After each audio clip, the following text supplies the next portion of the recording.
मेरे साथ आइए।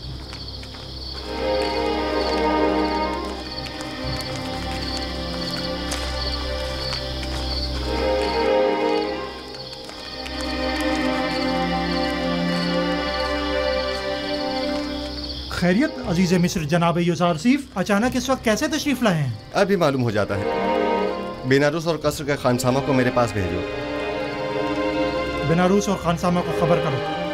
इत्ताद। तमाम मशाले रोशन कर दें। सिपाही जल्दी करो, तमाम मशाले रोशन कर दो। अगर इजाजत मरहमत फरमाए तो जनाब फरमारवा को बेदार किया जाए। रहने दें, इसकी जरूरत नहीं, अभी वो खुद ही बेदार होने वाले हैं। उन्होंने बताया नहीं कि मुझे क्यों बुलाया है? नहीं, बस फरमाया कि जल्दी करें। दुरूद बर अजीज मिस्र जनाब यूसुफ। आप पर भी खुदावंद का दरूद हो। कितनी बार समझाया है कि मेरे सामने ताज़ीमन मत झुका करें। गालिबन जब तक कोड़े नहीं पड़ेंगे आपकी ये आदत जाएगी नहीं। इताअत आली जनाब, आइंदा ऐसी गलती नहीं होगी। जनाब फरमारवा के लिए तमाम मशरूबात का फौरी इंतजाम करें। इतनी रात गए? हाँ, अगले चंद ही लम्हों में जनाब फरमारवा को भूख लगेगी और वो खाना तलब करेंगे। लेकिन अब तक तो ऐसा नहीं हुआ। आप मुतमईन हैं कि जनाब शक मत करो। जब जनाब यूसुफ फरमा रहे हैं कि फरमारवा को भूख लगेगी तो लगेगी। जल्दी कीजिए, ज्यादा वक्त नहीं रहा। मुशीरों और दीगर साकिनीन कसर को भी खबर कर दें। मैं चाहता हूं कि सब मौजूद हों। मेरे पास खालिश शहद और खुरमे की शीरे से तैयार करदा शरबत मौजूद है। रात का कुछ खाना बाकी है, अगर कुछ ताज़ा मेवे इजाफा कर दूं तो काफी होगा। हाँ, काफी होगा। फरमारवा इतनी रात गए, इससे ज्यादा तनावुल भी नहीं फरमाएंगे। ये आवाज सुनी? फरमारवा ने बुलाया है। ये कैसी बेमौका भूख है। पहले तो कभी ऐसी भूख नहीं लगी। अचानक इतनी भूख कैसे लग गई?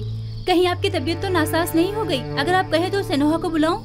नहीं, इसकी जरूरत नहीं। मैं जानता हूँ कि ये दर्द और ये कमजोरी सिर्फ भूख के बायस है।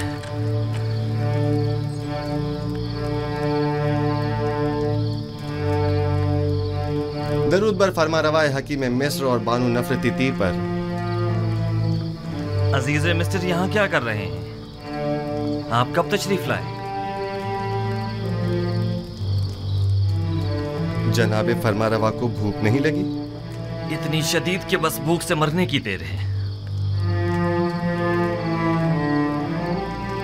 लेकिन आपको कैसे मालूम हुआ? आज रात मिस्र को दरपेश 7 साल कहत की शुरुआत है और उसकी अलामत जनाब फरमारवा को यूं अचानक बेवक्त भूख लगना है। आपको कैसे मालूम हुआ? आप तो मिनफीस के दौरे पर गए हुए थे। आपने इतना तवील रास्ता इतनी जल्दी कैसे तय कर लिया? ये सब बाद में अर्ज करूंगा। जनाब फरमारवा ग़िज़ा तनावल नहीं फरमाएंगे। गोया कोई चीज आपसे पोशीदा नहीं है। आपने तो हर चीज का पहले ही एहतमाम कर लिया।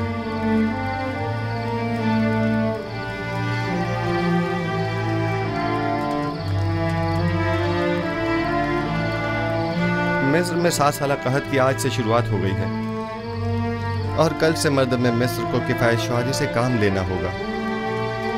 मैं इसीलिए खिदमत में हाजिर हुआ हूँ ताकि ये खबर आपको दे सकूं।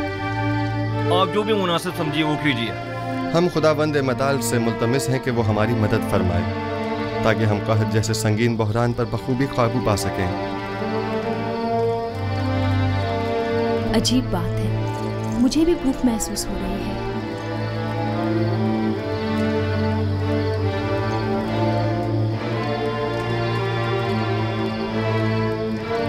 ताज्जुब है जनाबी यूसुफ, मुझे भी शदीद भूख लग रही है। जिस तरह हम सबको भूख महसूस हो रही है, क्या तमाम अहले मिस्र को भी? कहत शुरू हो गया, ये बात लोगों को कैसे मालूम होगी? सब लोगों को खुद ही मालूम हो जाएगा। जमीन के बंजर हो जाने और बारान रहमत के न बरसने और काश्तकारी की ममानत के ऐलान से बिलाखिर सब समझ ही जाएंगे। जो भी गंदुम की तहवील के लिए आए उनसे कहिएगा कि फ़कत सालाना ज़रूरत की गंदुम अपने पास रखें। तख्म पाशी के लिए अब गंदुम की ज़रूरत नहीं। तमाम शहरों में ऐलान करवा दिया जाए कि चूँकि अब 7 साल तक बारिश नहीं बरसेगी, लिहाजा मज़ीद काश्तकारी ना करें और ना ही तख्म पाशी की ज़रूरत है। मामूरीन से कहिए कि हर शहर के सरवतमंद और ज़रूरतमंद अफराद की मुकम्मल और दकीक फहरिस्त तैयार करें, क्योंकि ये दोनों तबके मसावी मुस्तहिक नहीं। लिहाजा हमें मालूम होना चाहिए कि कहत के ज़माने में किसको कितनी मिकदार में मुफ्त गंदुम फराहम की जाए और किसे कीमत के एवज गंदम दी जाए, यानी किसे हमें बख्शना है और किसे हमें फरोख्त करना है।